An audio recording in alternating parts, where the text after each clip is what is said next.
তোমার চা।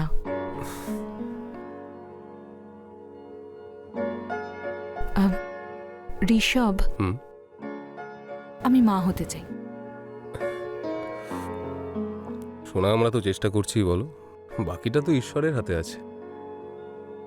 আমাদের বিয়ে হয়েছে 1.5 বছর হলো। তোমার মনে আছে আমার সেই বান্ধবী সরিতা? ওর বিয়ে আমাদের বিয়ের 1 মাস পরে হয়েছিল। কালকেই ওর সাথে কথা হলো। ও মা হয়ে গেছে আর খুব খুশি আছে। টেনশন নিও না, সন্তান আসবেই। কয়েকদিনই তো হলো বিয়ে হয়েছে আমাদের। জানো কত লোক আছে বিয়ের 10-12 বছরে হয়নি। আমি অপেক্ষা করব না। আচ্ছা, এমন করলে কেমন হয় যদি কোনো ডক্টরের কাছে যাই? শোনো, যে ডক্টররা আছে না, শুধু টাকা কামাবে। ওদের কাছে গেলে যা খুশি তাই বলতে থাকবে। আমি জানি না, আমি বাচ্চা চাই। আমি শুধু একটা জিনিস ভালো পারি, শুধু রোম্যান্স করতে। তুমি জানো, রোম্যান্স করতে করতেই সংসারটা একদিন অট্টালিকা হয়ে যাবে, সন্তানও চলে আসবে আমাদের। বালু কোথায়? ও গ্রামে গেছে ওর ওয়াইফকে আনতে।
হ্যালো, আমি তোমাকে বলেছি তো যে অফিসের সময় কল করো না। হ্যাঁ জানি তুমি বিজি আছো, কথাটাই এমন যে কল করতে হলো। একটা খুশির খবর দেওয়ার ছিল তোমায়। কেন, তোমার মা আসছে নাকি বাড়িতে? মা আসবে তো তোমার কি? অ্যাকচুয়ালি আসলে তুমি বাবা হতে চলেছ। কি? হ্যাঁ।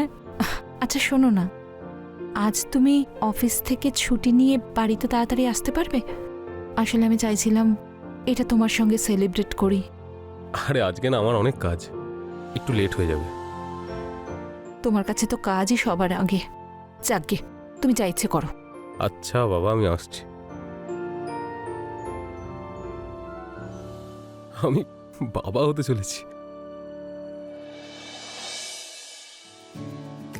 শোনা, দেখো সারপ্রাইজ। এইসব কি? আমাদের হবু সন্তানের জন্য খেলনা। আসো দেখাচ্ছি। এই দেখো। ও ওয়াও, আমিও তোমাকে কিছু দেখাতে চাই। এসো আমার সঙ্গে। এই দেখো আমি কি লাগিয়েছি।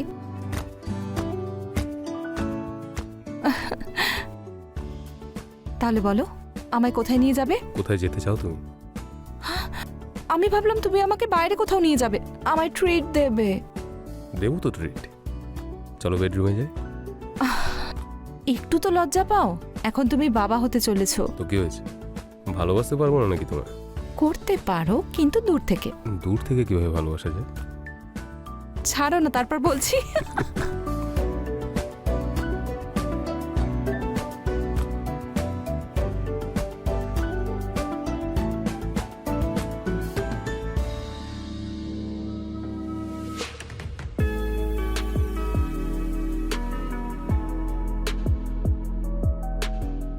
তুমি এইসব করলে তো ও কি ভাববে? বাচ্চারা কিচ্ছু বুঝতে পারবে না, জানো তো।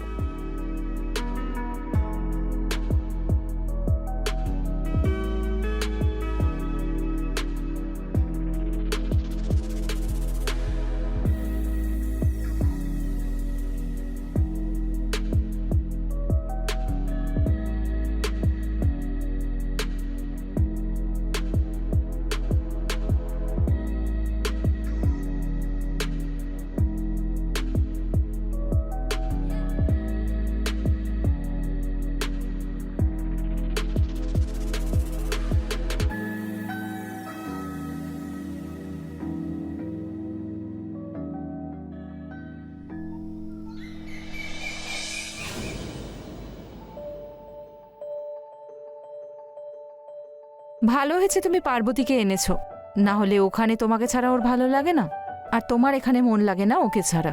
হ্যাঁ মেম সাহেব, এটা তো ঠিকই বলেছেন। আজ তোমার সাহেব তাড়াতাড়ি চলে গেছে, না হলে ওনার সঙ্গেও দেখা হয়ে যেত। কোনো ব্যাপার নয় মেম সাহেব, পরে দেখা করে নেব। আর এ তো এখানে আসতেই চাইছিল না। কেন? এর শাড়িটা অনেক পুরনো হয়ে গেছে, ছিঁড়ে গেছিল, ভালো লাগতো না। তাই আমি বললাম, সাহেব আর মেম সাহেব আমাদেরকে পরিবারের মতো ভাবে, আমাদের বাড়িতে লজ্জা কিসের। একদম ঠিক করেছো। দাঁড়াও, আমার কাছে কিছু শাড়ি আছে যেগুলো পুরনো হয়ে গেছে, আমি নিয়ে আসছি।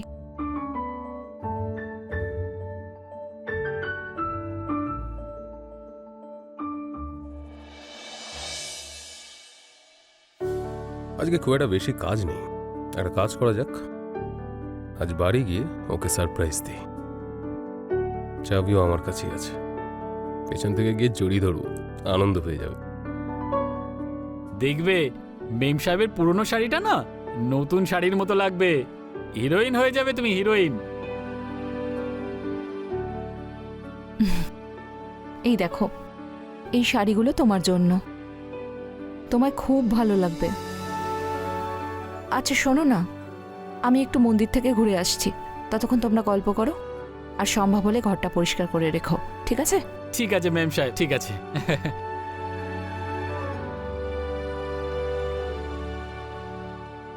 আরে কি করছো? সেটাই যেটা আমি করার জন্য অপেক্ষা করছিলাম। তুমিও তো ওখানে। আমি এখন ওইসব কিছু করব না। হ্যাঁ, মিথ্যা কথা বলতে ওস্তাদ তুমি না? চলো এই শাড়িটাকে পরে দেখাও তো, তারপরে তো দেখি তোমাকে হিরোইনের মতো লাগছে কিনা। হ্যাঁ। চলো।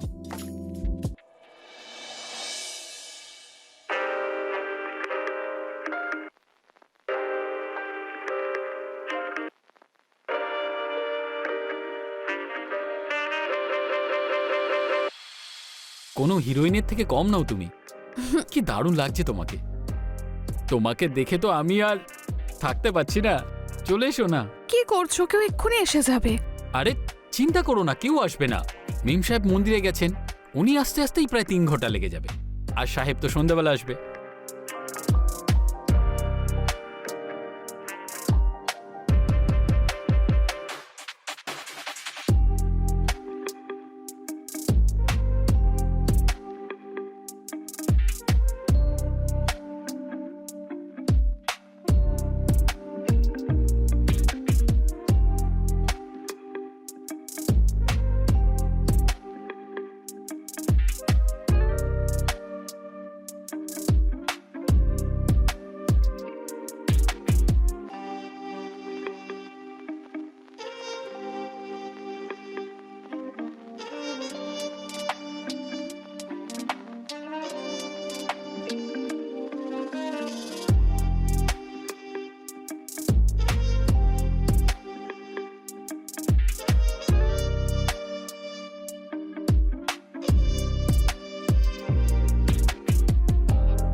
এটা তুমি কি করলে করুণা? আমি যে বাচ্চাটার কথা ভেবে আনন্দ পেয়েছিলাম, সেটা বালুরও হতে পারে। এটা কেন করলে তুমি?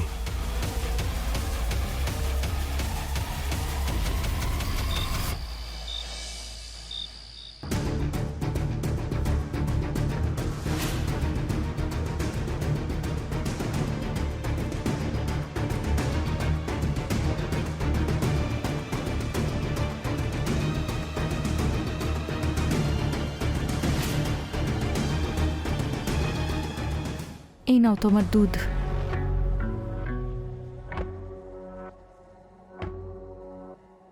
কি হয়েছে ঋষভ? যখন থেকে এসেছো চুপচাপ আছো। কিছু না, আমার মুডটা ঠিক নেই। ওকে, আমি জানি মুড কি করে ঠিক করতে হয়। আর নাটকটা করো না তো তুমি এখন। নাটক করছি আমি? কি হয়েছে তোমার? সেটাই, যেটা হওয়ার ছিল না। আরে কিছু হয়েছে? অফিসে কেউ কিছু বলেছে? অফিসে যদি কেউ কিছু বলতো তাহলে ঠিক ছিল, এখানে আমার জীবনটা শেষ হয়ে যাচ্ছে। কি হয়েছে তুমি কি বলবে? এই বাচ্চাটার বাবা কে? কি? বাচ্চার বাবা? তুমি আমার উপর সন্দেহ করছো? হ্যাঁ, কি হলো? উত্তর দাও তুমি। তোমার মনে হয় আমার চক্কর চলছে অন্য কারোর সাথে? বলো। আমার তোমার সঙ্গে কোনো কথা বলার নেই।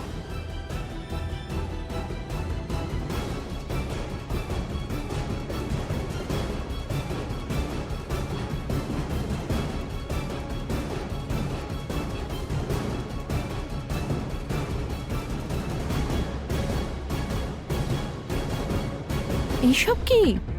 আমাদের হবু সন্তানের জন্য খেলনা। এই দেখো। ওয়াও, আমিও তোমায় কিছু দেখাতে চাই। এই দেখো আমি কি লাগিয়েছি।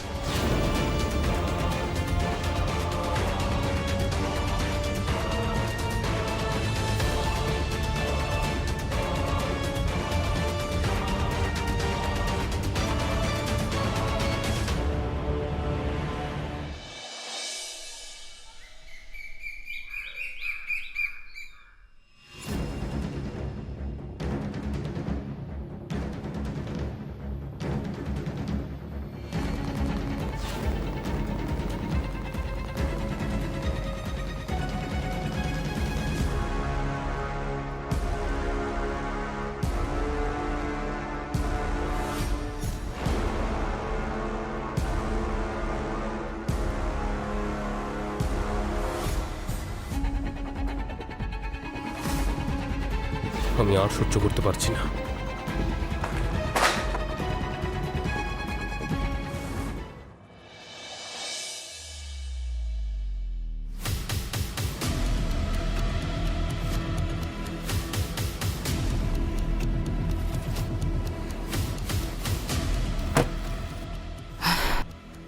কি হয়েছে ঋষভ? তুমি আমায় এভাবে কেন ডাকলে? নিশ্চয়ই কারণ আছে। আমি কিছুদিন ধরে দেখছি কিছু একটা গন্ডগোল হয়েছে তোমার আমার সাথে। সঙ্গে? হ্যাঁ, অ্যাকচুয়ালি গন্ডগোল বাইরে থেকে নয়, তোমার মাথায় আছে। আবার ওই ফালতু প্রশ্নটা জিজ্ঞেস করো না যে বাচ্চার বাবাকে। এটাই তো জিজ্ঞাসা করার আছে, যে বাচ্চাটার বাবা কে, আমি না বালু? বাল্লু? হ্যাঁ, ছি, আমি একটা কাজের লোকের সাথে? তুমি এরকম কি করে ভাবতে পারলে? তুই অসভ্যতা করতে পারিস আর আমি অসভ্য কিছু ভাবতে পারবো না? বল, এই বাচ্চাটার বাবা কে? যদি এই কথাগুলোই বলতে হয় আমি চলে যাব। এভাবে কিভাবে যেতে পারিস তুই? উত্তর দিয়ে যেতে হবে তোকে। বল, বাচ্চাটার বাবা কে? তুমি কি পাগল হয়ে গেছো? চিকিৎসা দরকার তোমার। আমি আমার চিকিৎসা করাবো আর তুই বালুর সাথে বাড়িতে মজা করবি, তাই তো? আরে ছাড়ো আমাকে, কি করছো?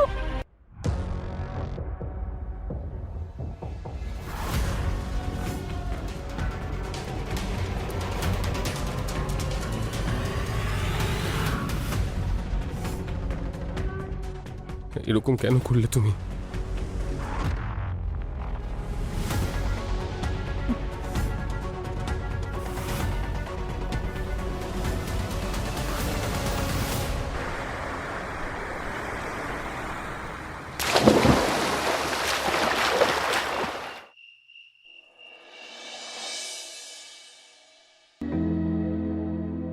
এই নাও ম্যাডামের লিপস্টিক। মেম সাহেব যদি জানতে পারে তুমি ওনার লিপস্টিক আমাকে দিয়েছো তো রেগে যাবেন। আরে উনি জানতে পারবেন না, তুমি পড়ো না। তুমি কি মেম সাহেবের থেকে কম কিছু নাকি?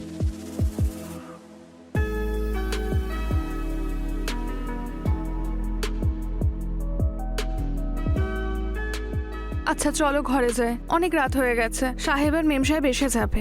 চিন্তা করো না, সাহেব মেম সাহেবকে শনিবার দিন যদি কখনো বাইরে নিয়ে যান না, তাহলে খাবার খেয়ে মুভি দেখে ফিরতে ফিরতে অনেক রাত হয়ে যায়। আর এমনিতেও এটা শহর, গ্রাম নয়, এখানে রাত দিনের মতোই হয়।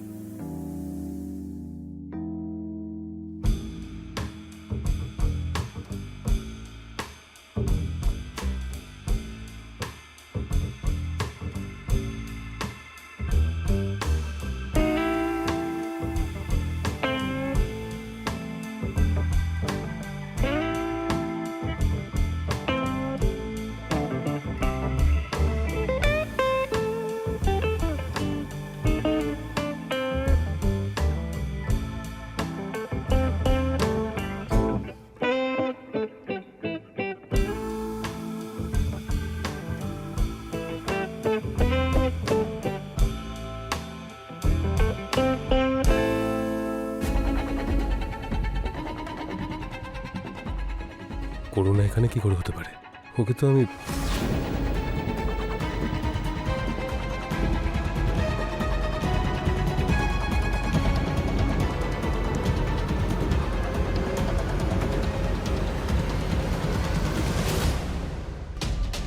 কি হচ্ছে কি এসব? আরে সাহেব চলে এসেছেন? ক্ষমা করবেন সাহেব, আমার বউ গ্রামে থেকে এসেছিল, তাই আমি ভাবলাম। এটা তোমার স্ত্রী নাকি? আমার বউ সাহেব, আমি অন্য কারোর সাথে এরম করার কথা ভাববো না। কিন্তু এই শাড়িটা, এটা তো করোনার শাড়ি। আরে আরে সাহেব, পার্বতীর শাড়ি ছিঁড়ে গেছিল, তাই মেম সাহেব ওনার শাড়িটা দিয়েছিলেন। আর একটা নয়, এরকম 4টে শাড়ি দিয়েছিলেন।